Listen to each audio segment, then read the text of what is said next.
Hi, I'm Charlotte Lawson, a registered licensed dietitian here in Tampa Bay, Florida. I'm going to give you a few tips if you're a beginner at some cooking.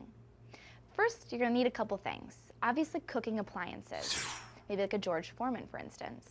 Second, you're going to need some cooking utensils, maybe like a spatula or a frying pan if you're using a stove. You're also probably going to need a simple cookbook, and try to keep it simple if you can. And lastly, a sense of adventure and an open mind. When you're starting to cook, try to look at different ways of cooking that can keep the fat content lower. This is like grilling, broiling, stir frying, or pan sauteing. Anytime you deep fry or add a lot of fat to the product, it becomes unhealthy, and therefore it's not something you want to keep in practice. Also keep in mind, fats are still fat, so even though you may have heard a lot of good things about oils, like for instance olive oil, still make sure you're limiting it. Try to use maybe like a pan spray, so when you're greasing up that frying pan or maybe your George Foreman, you're again using a little bit of fat so that your food doesn't stick, but you're not overdoing it.